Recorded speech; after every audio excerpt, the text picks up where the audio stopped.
Doctor en Medicina por la Universidad de Málaga, Miguel Ángel Pertierra es un explorador de la vida y del misterio.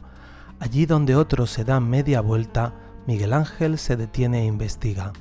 Seducido desde niño por lo inexplicado, su primera lectura adulta, cuando aún no lo era, fue el clásico de J.J. Benítez, SOS a la humanidad, un libro demasiado gordo para un niño tan pequeño que sin embargo leyó con avidez.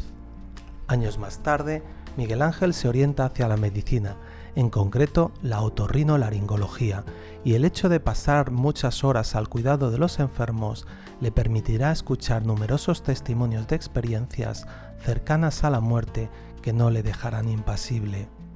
Y entre la medicina y el misterio ha transcurrido su vida, despertando con sus libros y los programas de la Rueda del Misterio la curiosidad de otros, como un día también alguien despertó la suya.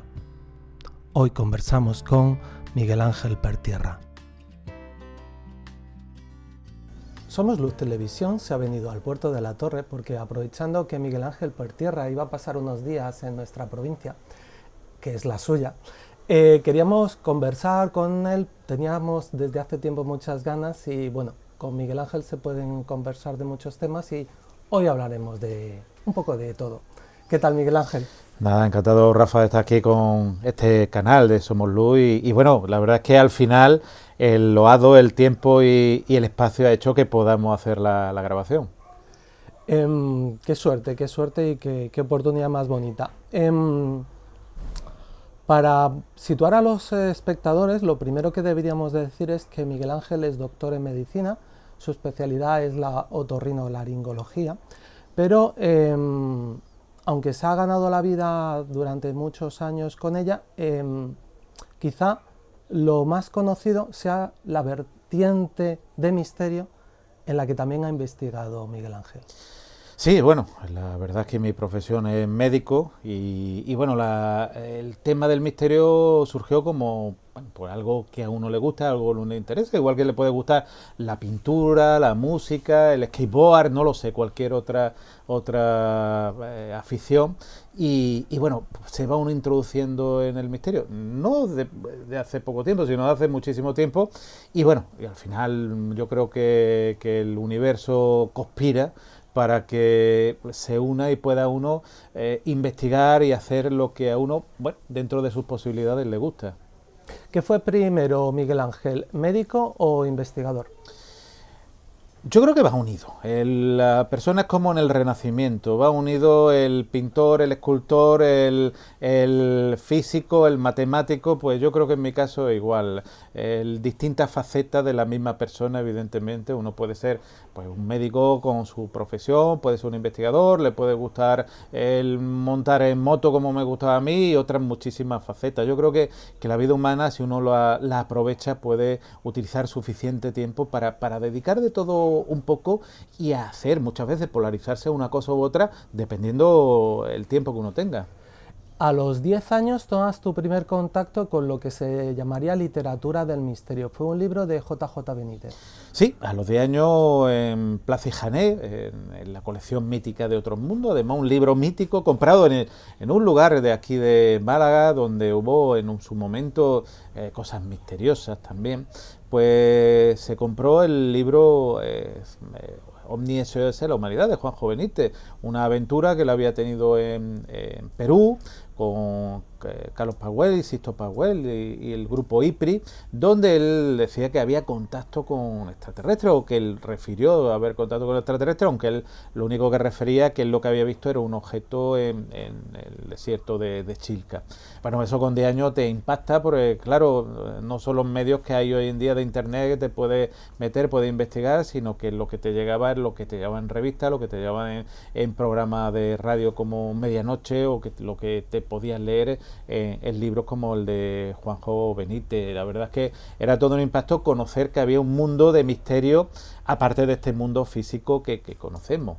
Digamos que no es una lectura para un niño de 10 años. Lo que pasa es que probablemente la madurez de ese Miguel Ángel de 10 años no era la madurez habitual de un niño de 10 años? Pues no lo sé, lo que pasa que lo que sí sé que fue mi primer libro en serio, de muchas páginas, grueso, que para poder leerlo, y me fue, la verdad, llenando, y cada vez quería leer más para ver qué es lo que había ocurrido, y cuando llega uno al final dice, habrá más cosas, y a partir de ahí va uno buscando mucha literatura de misterio, Erivo Däniken, Peter Colosimo y otros muchísimos autores más. Realmente, Rafa, fue un descubrir que había otros elementos. Después, bueno, evidentemente, programas como el de Jiménez del Oso, el Más Allá, que la verdad es que lo veíamos en esas televisiones en blanco y negro al principio, pues la verdad te impactaba y tú decías, bueno, ¿qué es lo que hay aparte de este mundo que vivimos? ¿Lo veías solo o en familia?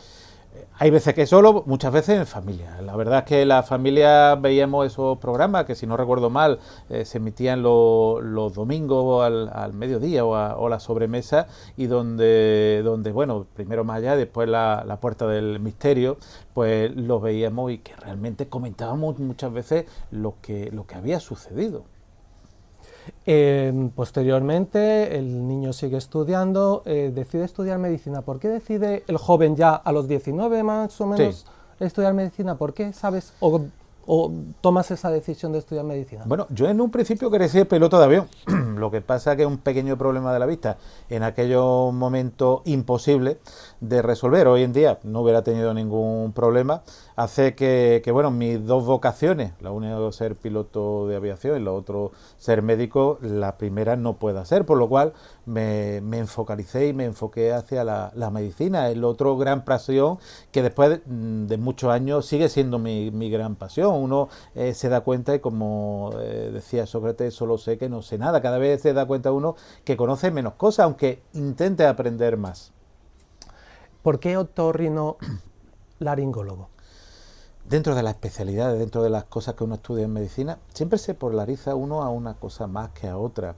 Yo tuve la suerte en esas oposiciones, que bueno, yo no estoy muy de acuerdo cómo se hace, ni cómo se realiza, ni el sistema como hay y cómo termina, pues hay distintas especialidades. La especialidad primera que quería yo elegir fue la que pude elegir, otorrinolaringología. La verdad es que es un campo que sobre todo el oído siempre me ha fascinado. Yo de pequeño, con 6, 7, 5 añitos, 4 añitos, era el típico niño que tenía muchísimas infecciones en el oído, me dolía muchísimo el oído y prácticamente todo el invierno supuraba 3, 4 o 5 veces. El médico de cabecera en aquella época pues te mandaban su medicación y bueno, muchas veces siempre al límite de tener que operarte. Yo creo que eso me marcó para decir, a ver qué es lo que se puede hacer y cómo se puede realizar el tratamiento.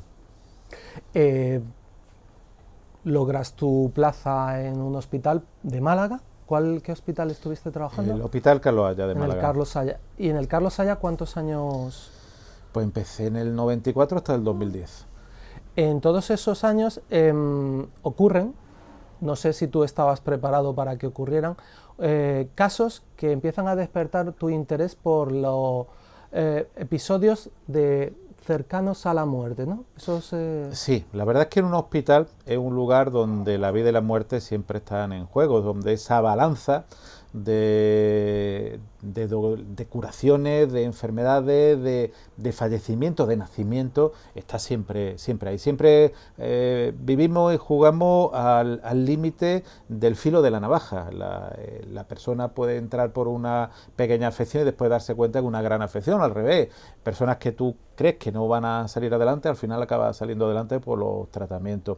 Los hospitales, como digo, son lugares donde las curaciones, donde las sanaciones, pero también el misterio ocurre, donde uno pasa muchas horas. La persona que vive o que trabaja en un hospital acaba llamándole su casa, y de hecho vulgarmente se conoce, pues soy de la casa del hospital, porque te tiras muchas veces más horas que en tu propio domicilio. Pues allí ocurren, son edificios, por ejemplo, que en de los años 50 del siglo XX, y ocurren muchísimas cosas, se cuentan muchas historias. familia, personas incluso en el complejo hospitalario, que también, entre otros hospitales, está el Hospital Civil, refieren ver esa supuesta mujer de negro, donde hay golpes y cierres extraños de puertas, donde aparecen seres fantasmagóricos por personas que realmente son de tu confianza.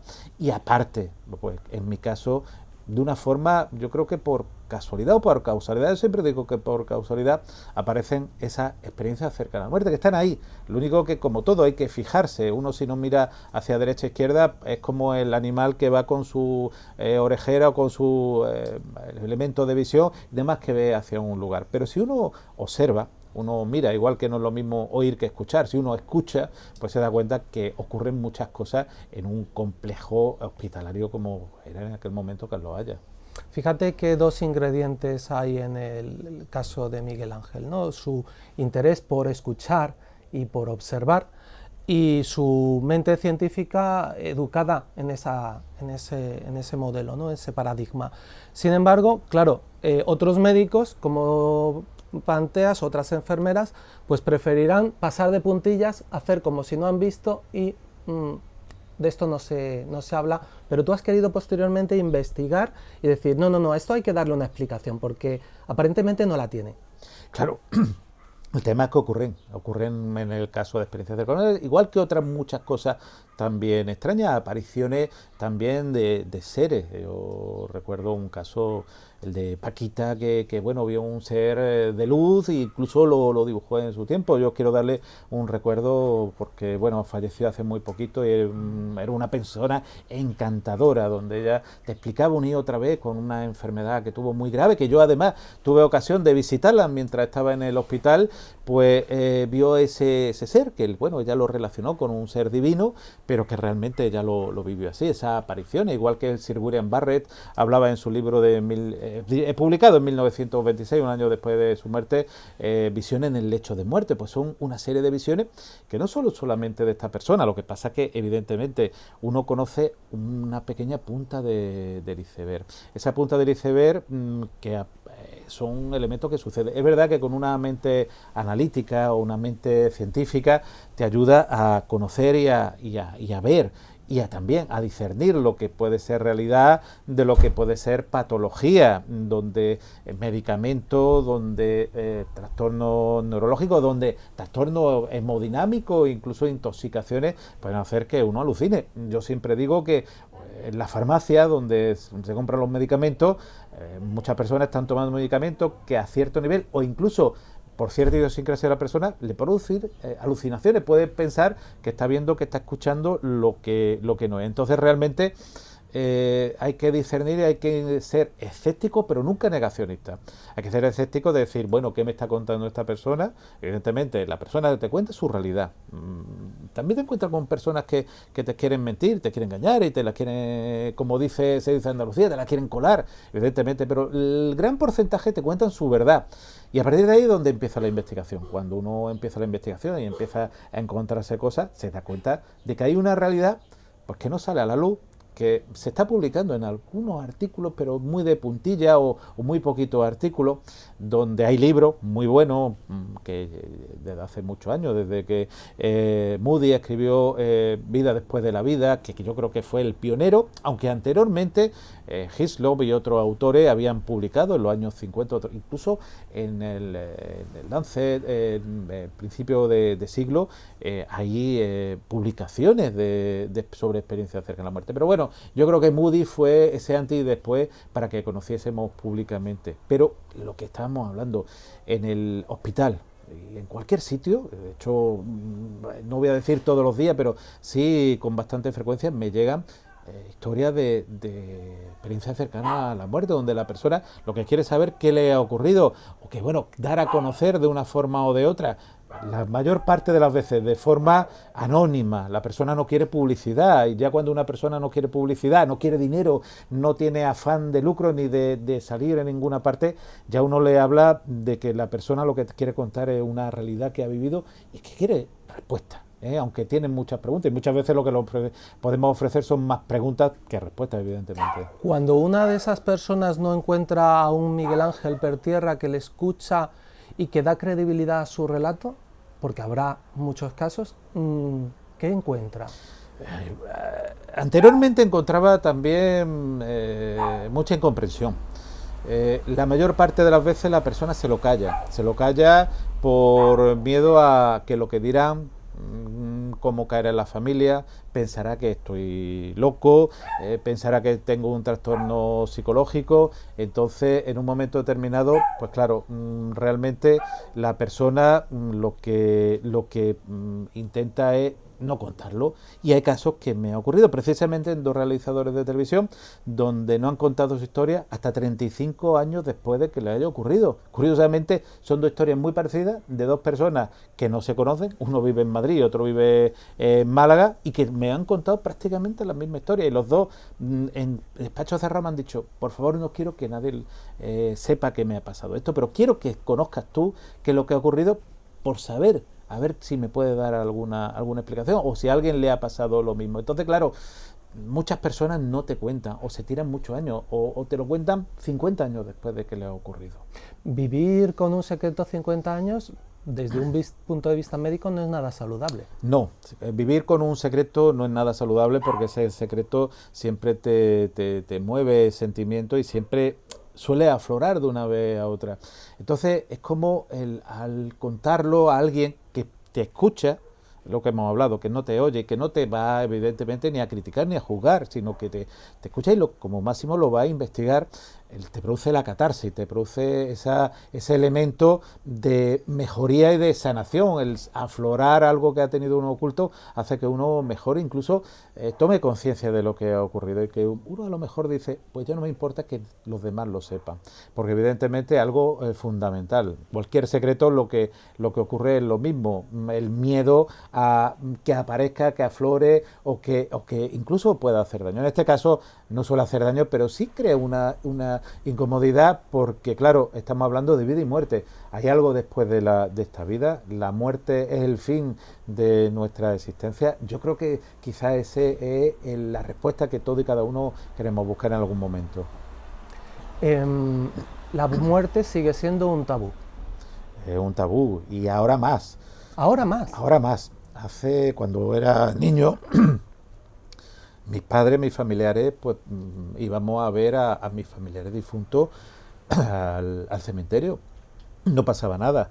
Ahora el cementerio, si vamos los adultos, los niños parece que les va a producir un trauma irrevocable y que realmente no puede ir. Y ocurre que la muerte se ha llevado. Las personas antes fallecían en un domicilio o fallecían en el hospital, pero había conciencia. Ahora no, ahora muchas veces aparece o muere en solitario, se lleva a un tanatorio, del tanatorio se entierra, se incinera o se hace cualquier otro elemento de acabar con el cuerpo. Pero realmente son actos sociales que ahí acaban. El enfermo fallece, o la persona fallece, y parece que la enfermedad no quiere existir y la muerte no quiere existir. Son 2 elementos que hoy en día se están apartando. Entonces, claro, yo creo que incluso estamos entrando en una fase donde la persona parece que no puede fallecer, que no puede morir, y en la muerte es un tabú. La muerte, si ocurre, es porque otro tiene la culpa, ya sea un accidente, ya sea el médico, ya sea la sanidad o ya sea el político, me da igual. Pero la muerte se está convirtiendo en algo oculto, en algo que no se quiere saber en grandes grupos de población.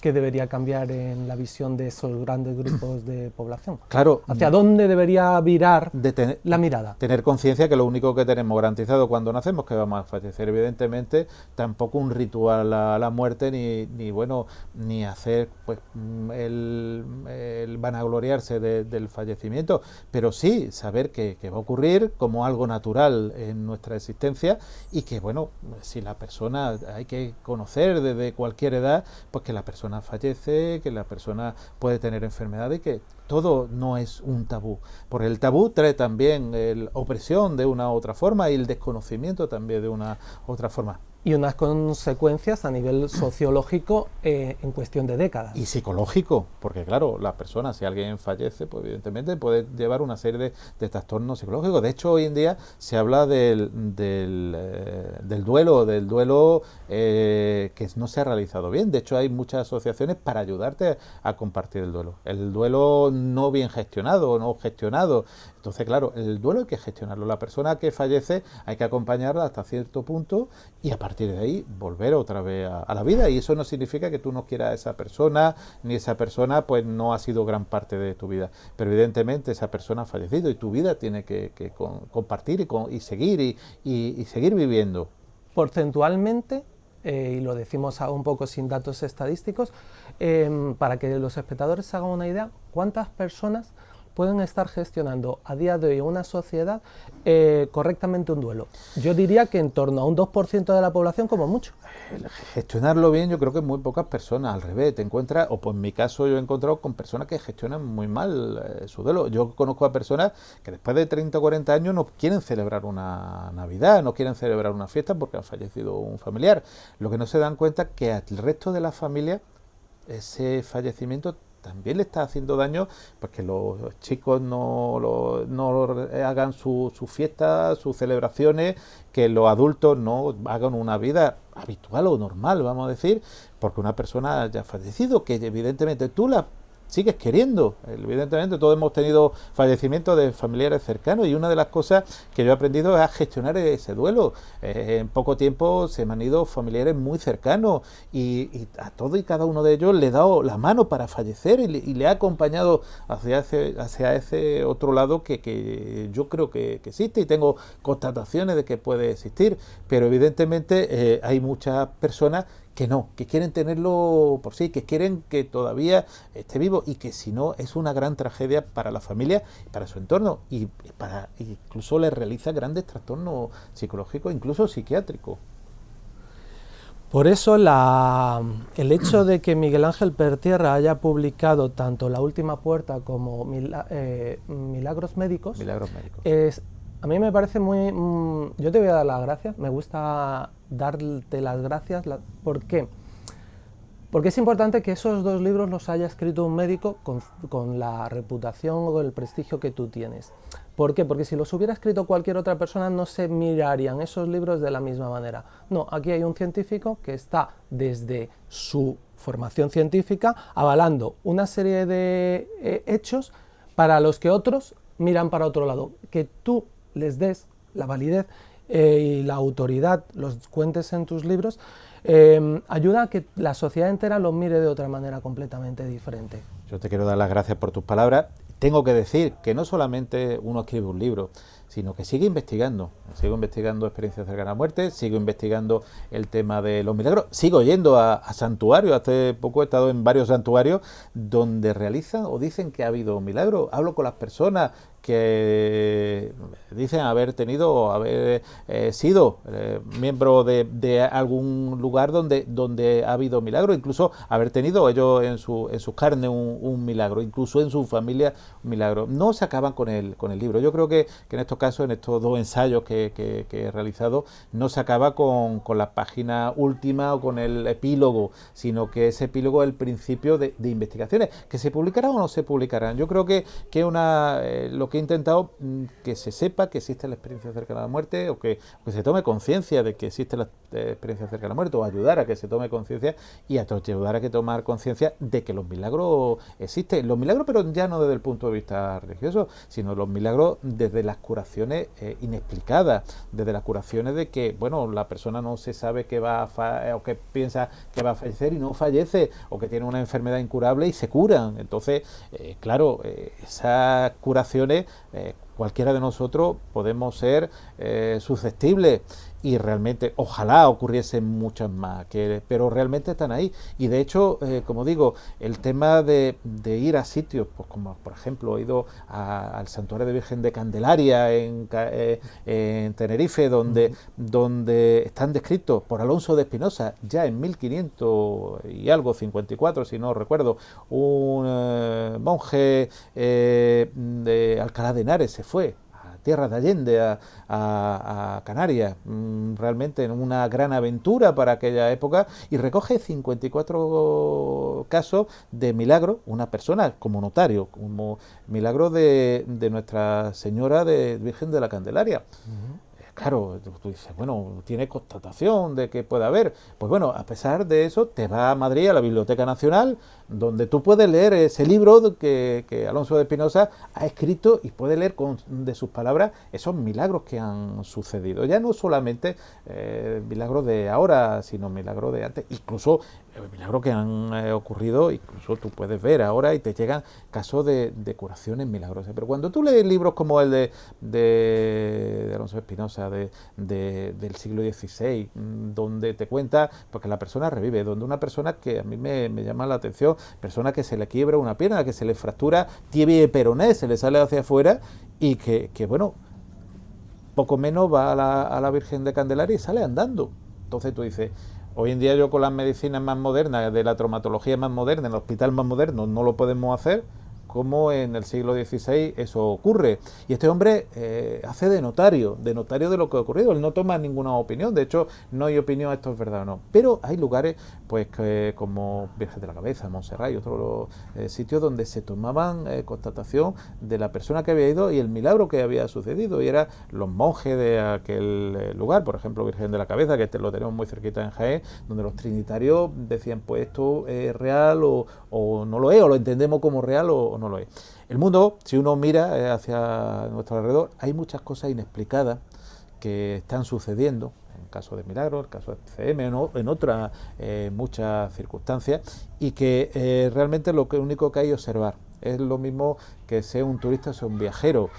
Tú no ves un lugar siendo lo mismo un turista, donde te va a los hoteles más importantes, donde va a las tiendas donde te lleva el guía, donde un viajero va a conocer el sitio, va a conocer las costumbres y te das cuenta que hay muchas circunstancias y muchos elementos muy distintos a lo que te han contado. ¿Turista o viajero? ¿Qué te cuesta considerarte? Siempre que puedo, viajero. Decía Paul Bowles, creo que el viajero no sabe cuándo regresa, el momento de que va a regresar a casa.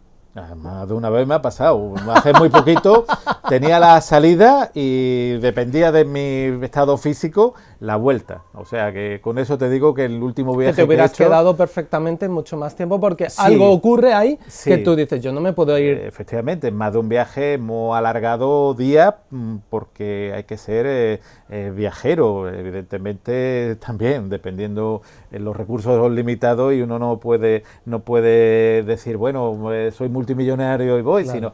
pero es verdad que muchas veces ocurre algo, sucede algo, te enteras de algo y tú dices, bueno, pues voy a este sitio, voy a este otro lugar, estoy cerca, o simplemente, como me ha pasado, llegar de un viaje, hacerla o deshacer la maleta, meter ropa limpia e irme de viaje. Otra vez. Sí, más de una vez me ha pasado y bueno, y ahí... ¿Volver al mismo sitio o a otro? No, a otro totalmente distinto. Y bueno, y con historias entre medio que dejaría asombrado al más escéptico.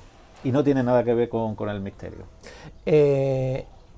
Me has hecho diferencia entre la palabra inexplicable e inexplicado. Sí, yo creo que un concepto, y lo hablo en el libro Milagros Médicos, inexplicable sería algo que no podríamos explicar nunca, pero inexplicado es aquello que ahora mismo no, con la ciencia, con los conocimientos que tenemos ahora, no lo podemos explicar, pero a lo mejor dentro de 100, 200, 50 o 3.000 años o 50.000 años se va a poder explicar. Hay muchas patologías que anteriormente no se sabía por qué ocurría. Incluso, por ejemplo, la tuberculosis, que era una enfermedad que mató muchísimas personas por las cavernas tuberculosas, por muchas patologías, por muchos problemas, y realmente no se sabía por qué sucedía. Hoy sabemos que es un bacilo que produce una infección y que esa infección se cura y con antibióticos se cura. Como bueno, nos vamos al libro de Noah Gordon, el apendicitis era el mal del costado y si te entraba te moría y era, bueno, algo terrible y poco menos que era una maldición que te habían echado. Hoy en día se sabe que una apendicitis se coge, se quita y muy poquitas personas en el mundo puedan fallecer por una apendicitis y posiblemente posiblemente más por las complicaciones o por problemas secundarios que hayan tenido.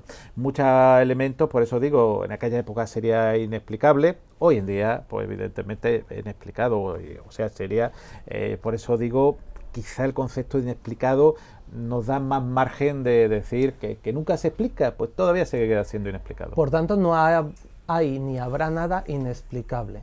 Antes o después encontraremos la explicación a todo. La ciencia te enseña que muchas cosas inexplicables en aquella época han sido explicadas, por lo cual serían explicadas. Para mí, la gran parte, o por no decir todo, hoy por hoy es inexplicado. No sé si se sabrá ahora o dentro de 5.000 años. El siglo pasado no sabíamos que existían, en el siglo XIX no sabíamos que existían neuronas. El siglo XX, gracias a Ramón y Cajal, conocimos las neuronas. Hoy no solamente conocemos las neuronas, sino conocemos la fisiología y van saliendo nuevas técnicas. Conocíamos las radiaciones ni los rayos X. Gracias a Marie Curie y a Röntgen empezamos a conocerlo. Evidentemente, vamos evolucionando.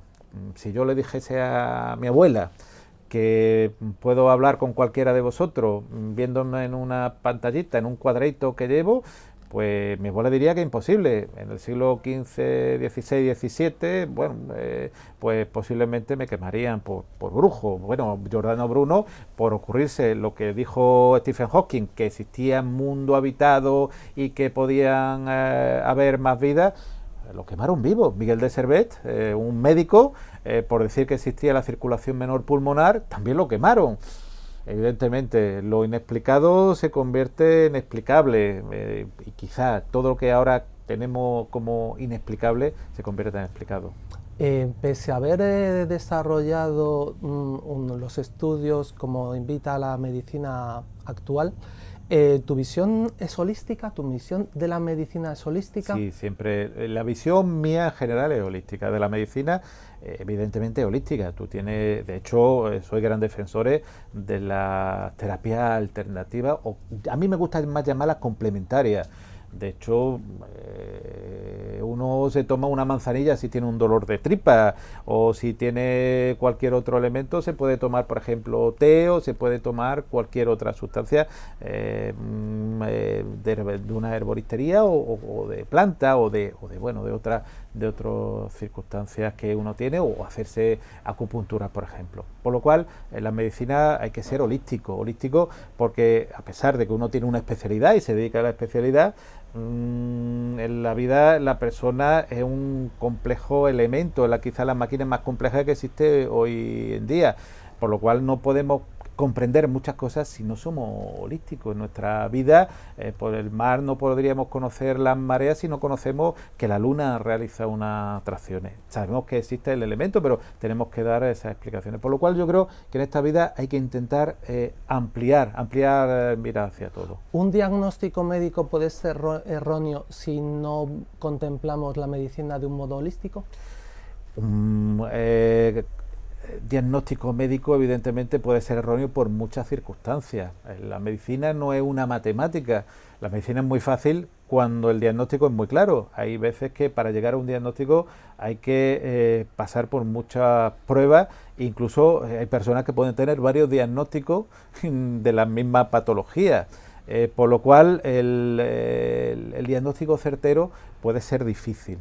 Evidentemente, cuanto más una mira más amplia puedas tener, mucho mejor. Si yo como otorrino viene alguien que tiene un tumor cervical y yo no pienso que puede ser una metástasis de un tumor renal, evidentemente le quito el tumor del cuello y el hombre se muere porque tiene un tumor renal. Eso es un caso real que ocurrió y que realmente tiene ahí el caso de que hay que ser holístico, porque mi especialidad es garganta, nariz y oído, para que el que me entienda, con límite superior e inferior, pero hay que pensar en todo. O si te viene alguien con una lesión en el cuello, hay que pensar que puede ser una enfermedad venérea, por ejemplo. Evidentemente, raro, pero existe, las enfermedades raras existen. Entonces, evidentemente, uno tiene que tener diversas especialidades. Hay veces que uno lo diagnostica, otras veces lo diagnostican los demás especialistas, pero sí hay que tener una visión completa de todo y cada una de las cosas. A veces pequeños elementos que pueden pasarse de alto son la causa o el elemento que te dan el clic para llegar al diagnóstico certero. ¿Miras alrededor de tu profesión a tus colegas y ves que ellos tienen que hacer un recorrido de lo inexplicable a lo inexplicado, por llamarlo así? Evidentemente, dentro de mi profesión amplia, hay colegas de todo tipo. Hay quien son negacionistas y lo que dice en el momento determinado la revista tal o la doctrina tal es la que vale, porque la medicina, lo hemos visto a lo largo de la historia, va también por ciertas modas, para que me entiendan los televidentes. También hay personas que sí son más holísticos. Yo creo que cada vez se está tendiendo más a una visión general. Lo que pasa es que, como decía el gallo, el torero, pues hay gente para todo, evidentemente. Hay gente que se van a centrar y lo que ellos dicen es doctrina, y lo que dicen es cátedra, tiene equivocado o no. ¿Cuántas veces nos hemos encontrado pues esas cátedras de personas que piensan una cosa muy rígida y años después le han demostrado totalmente lo contrario? Me hablabas antes de que para Miguel Ángel ni un libro ni otro, de los dos que ha escrito, o publicado mejor dicho, son el final de un recorrido. Tampoco para el lector. De hecho, La última puerta puede ser una puerta, o Milagros médicos puede ser una puerta a la comprensión de un lector en el que cae accidentalmente ese libro, si existen los accidentes, en sus manos, y que le puede abrir un mundo que no había contemplado y una realidad totalmente desconocida para él. Yo creo que esos libros, como otros muchísimos que hay, es para crear opinión y para crear ese gusanillo que te ayuda o quiera hacer que tú investigues. Evidentemente no es el final de un camino, es el principio de tú decir, bueno, existe esto, quiero investigarlo, quiero conocerlo o quiero saber qué ocurre. Y a lo mejor resulta que uno empieza a investigar experiencias cercanas a la muerte y acaba investigando cualquier otra cosa totalmente diferente. Pero es quizás ese pequeño empujón, lo que he intentado que sea ese pequeño empujón para que la persona tome conciencia de que hay algo distinto de estas materias físicas que conocemos. Los mismos físicos están elucubrando diariamente a cosas que todavía no son tangibles, pero ellos lo pueden demostrar matemáticamente o incluso realizar su hipótesis de que pueden existir. En estos casos es igual. Tú quizá la última puerta sería la última puerta a otro elemento distinto. El milagro médico sería a conocer quizás más curaciones, quizás la persona y quizás lugares. A lo mejor resulta que tú vas a un lugar y tú dices, pues este sitio me crea unas sensaciones muy buenas, y a lo mejor resulta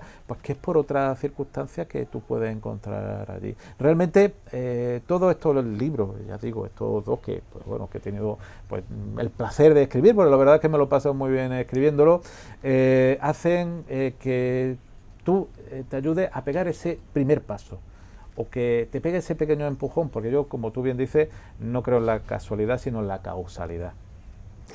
La rueda del misterio. Un gran programa. ¿Te lo parece? Hombre, por supuesto, el mejor que se hace aquí. Vamos, aquí en esta casa no se realiza ninguno mejor. He leído que millones de personas han descargado podcasts que incluyes en tu página, de tus programas. ¿Qué observas que tiene la gente? ¿Qué visión tiene la gente de la rueda del misterio? Bueno, la verdad es que por fruto de la casualidad o la causalidad, pues empezó a realizarse el programa. El programa nunca había sido la idea de que llegase a tantísimo personal. Era un programa pues para nosotros, para los conocidos, los amigos que llegase, y bueno, al final te vas dando cuenta cuando picas cualquier distribución pues que anda alrededor del mundo. Nada más que en lugares como iVoox hay más de 10 millones de descargas del programa, pero es que el programa se emite en muchísimas cadenas de radio, en muchísimas elementos. ¿Porque lo cedes tú? Yo lo cedo gratuitamente. Yo hoy por hoy no ha habido ninguna emisora que me haya pedido la emisión. Siempre le digo que por favor que respete el material al máximo. Repite el material al máximo, que evidentemente que no me pase como me ha ocurrido alguna vez, que he escuchado el programa o fragmentos del programa en otro programa sin referir. Entonces lo que pido siempre es que se emita con la máxima cantidad de tiempo que sea el programa y sobre todo haciendo referencia a la Rueda del Misterio. Simplemente es un programa de divulgación. De hecho, hoy por hoy, y yo respeto a quien ponga en su canal apoyar o donar, evidentemente yo lo respeto y cada uno lo puede hacer. Yo en mi caso, al menos por ahora, no lo he hecho. ¿Has preferido no hacerlo? He preferido no hacerlo, lo he cedido a muchísimas emisoras que hay por toda la geografía mundial y a muchos lugares, tanto de internet como de páginas de emisiones de programas, y siempre lo cedo gratuitamente. ¿A qué alude la rueda? La rueda es como el Sansara. Para mí, además, fue un guiño también al programa de Jiménez del Oso, La Puerta del Misterio. Fue ese guiño porque como médico yo coincido en mucho en la idea de Jiménez del Oso, aunque no lo pude conocer por muy poquito, no lo pude conocer personalmente, fruto también de la causalidad. El día que iba a conocerlo sucedió algo y no pude conocerlo. A poco tiempo el hombre enfermó y falleció, y la rueda es como el Sansara, esa rueda de la vida que va dando vueltas y te va llevando a lugares insospechados. Yo nunca había pensado de realizar un programa, nunca había pensado de escribir un libro de misterio o de divulgación, y ese Sansara te va llevando a lugares, incluso a vivir en otros sitios que no es que acabo viviendo, fruto de la causalidad. Yo digo que cuando recuerdo pues cómo ha sido mi vida en otros momentos, a como recuerdo que ha sido ahora, realmente digo, bueno, es que es un giro de 180 grados en muchos aspectos. Entre los dos libros, ¿hay una línea invisible que los une? Yo creo que sí, que hay una línea sobre todo de decir que hay una realidad distinta a la que conocemos. El misterio está en nuestra vida, el misterio de nacer, que de dos células aparezca un ser humano o un ser vivo, pues evidentemente es misterio. Yo creo que ese misterio con letras mayúsculas que a mí me gusta hablar está. Que uno habla de algo después de la muerte, o qué puede ocurrir después de la muerte, o el otro es la esperanza de poder seguir viviendo más y muchas veces mejor, evidentemente, con distintas enfermedades. Entonces yo creo que esa línea, la vida, la muerte, el misterio y el ser y el estar, yo creo que es lo que lo une a ambos libros. ¿En la Rueda del Misterio surgen muchas veces ideas para escribir nuevos libros? Hay muchas ideas, no solamente en la Rueda del Misterio, sino en muchos lugares. De hecho, me han pedido que escriba prácticamente de todo. La verdad es que siempre soy reticente de escribir aquello de lo que no me lo vaya a pasar bien. Al igual que en la Rueda del Misterio siempre he dicho que seguirá mientras me lo pase bien, el libro lo escribiré siempre que me lo pase bien, siempre que las investigaciones sean interesantes, o si algún día escribo una novela, siempre que esa novela haga que me encuentre bien haciéndolo. Yo creo que el ser ecléctico, el escoger aquello que te gusta y que te encuentras bien, que es lo fundamental en esta vida. La vida nos elige para realizar misiones que la vida necesita que alguien las realice. Por ejemplo, ¿tú sientes que la vida te ha elegido a ti para escribir esos libros y ha encauzado tu vida de una determinada manera para que ocurra? No sabría si decirte si la vida te elige. Lo verdad es que la vida muchas veces te pega unos empujones que te hacen tirar por una puerta, quiera o no quiera, o por un camino, quiera o no quiera. Muchas veces tú tienes prefijado que el camino va a ser esta línea, y al final, como decía la canción de Paul McCartney, la vida es un largo y curvo camino, ¿eh? Entonces realmente hay veces un largo y curvo camino y que te lleva a lugares insospechados. Muchas veces diferentes, hay veces mucho mejores, hay veces no tan buenos, y hay veces simplemente diferentes, como las realidades paralelas, como mundos paralelos que puedas vivir. Yo digo que muchas veces he tenido la ocasión de vivir distintas vidas en esta misma vida. Estoy viviendo pues muchas vidas muy distintas, y no distintas personalidades que no tienen nada que ver, pero sí vidas completamente diferentes a las que yo vivía hace unos años. Que han enriquecido totalmente tu experiencia vital. Siempre cualquier experiencia te hace que tu vida se enriquezca. Hay veces buenas, hay veces menos buenas, pero siempre te enriquece la experiencia. ¿Hubo un punto de inflexión hace 12 años? Sí, hubo un punto muy importante de inflexión hace 12 años. ¿Cómo lo describirías ese punto de inflexión? ¿De dónde venías y dónde te trasladó? Pues me venía de una vida muy cómoda, una vida muy organizada, una vida realmente que me gustaba, que a una vida totalmente diferente, pasando momentos muy difíciles por enfermedad, después de un accidente de tráfico, una vida como decía Confucio, lo importante no sea quizá las veces que te caigas, sino las veces que seas capaz de levantarte. Me he tenido que levantar muchas veces recomponer. Muchas veces me he encontrado con amigos, con compañeros, con personas que me conocían. ¡Uy, te veo muy bien! Y yo siempre digo que chapa y pintura, porque evidentemente cuando uno está en un hospital, cuando le están operando, cuando le están poniendo suero, cuando está ingresado, cuando uno tiene que ir en una semana muchas veces al especialista, o cuando te están haciendo pruebas de todo tipo, pues eso evidentemente muchas personas no lo conocen, muchas personas el aquí y el ahora, conocen el momento puntual de cuando te ve, y uno debe intentar estar lo mejor posible siempre. Pero ese cambio hace que también vaya aprendiendo con tus posibilidades a estar cada vez mejor, a que ese ánimo lo pierdas pero también lo ganes, a ayudarte de personas que bueno, como puede ser, y la verdad quiero también rendirle un homenaje a Guillermo Narbona, que falleció hace muy poquito. Me ayudó muchísimo, tanto como especialista como persona. Yo creo que quizá esas relaciones de personas, ese aprender a conocer a uno mismo, aprender a gestionar las circunstancias muchas veces duras, hace que aprendas que con poquitas cosas puedes tener mucho, y hay veces que muchas personas con muchas cosas tienen muy poco. Neruda decía: confieso que he vivido, en su autobiografía. ¿Confiesas que has vivido? Sí, yo confieso que he vivido y que quiero seguir viviendo, a pesar de que creo que hay algo después de esta vida. Quiero seguir viviendo y quiero seguir aprendiendo con H y sin H de esta vida. Sé que hay muchas cosas que no podré hacer, que me han limitado y que jamás podré hacer, pero sé que hay muchas cosas que son retos para mí y que esos retos quiero conseguirlos. Hace muy poquito conseguí un reto que me ha tenido 2 días en cama, pero lo conseguí.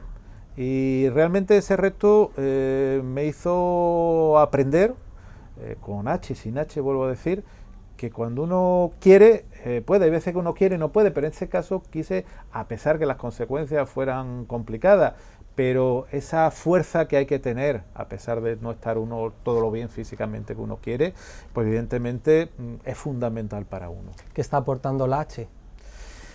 Coger las cosas. Cuando uno aprende, es que aprende las cosas y aprende a leer, pero cuando uno aprende una cosa es que coge el libro entero. No te hace falta ya ni las letras, aprende el libro y te lo quedas entero. Entonces, integra de alguna manera. Se integra en ti.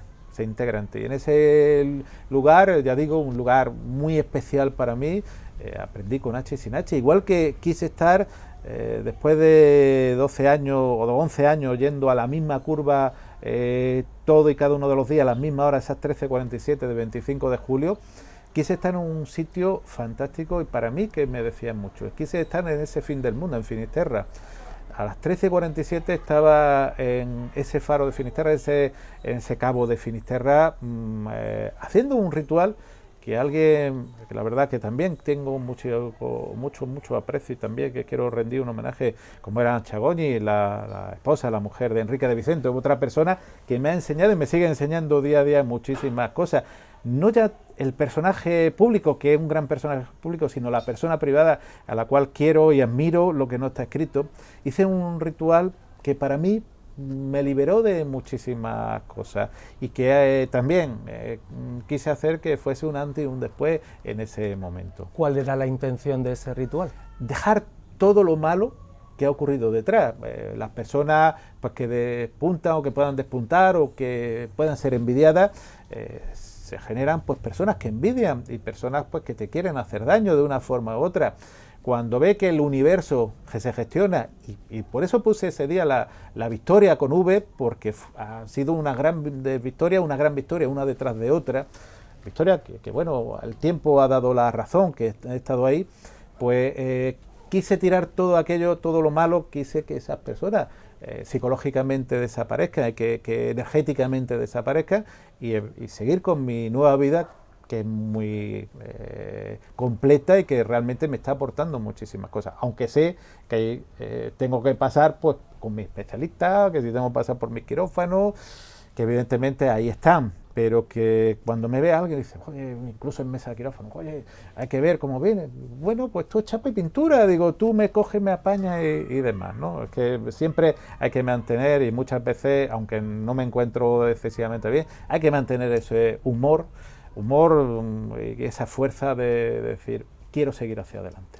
Yo te quiero transmitir las gracias y la fuerza que sin duda desde, como decíamos antes, todos los confines del planeta te envían todos tus admiradores, todos los que se sienten agradecidos por esos ratos maravillosos que habrán pasado escuchándote. Pues muchas gracias, Rafa. Quiero darte las gracias también a María José y a Pepe por difundir este canal de Somos Luz. Yo no sé si somos luz, pero sí somos una energía muy especial. No sé si una energía cinética, si una energía psicológica, si una energía inmaterial, pero sí somos energía. Y este canal que ayuda a transmitir todo eso, yo creo que una de esas grandes aportaciones que nos ha dado ese mundo de lo bueno y de lo malo que tiene Internet, pero que en este caso yo creo que ayuda a que se abran esas conciencias que son tan importantes. Exploremos si somos realmente seres de luz, si somos luz, y que se haga la luz. Que investiguemos. Yo creo que la investigación y el explorar siempre es interesante. Y apasionante. Apasionante siempre. Muchísimas gracias. Muchísimas gracias.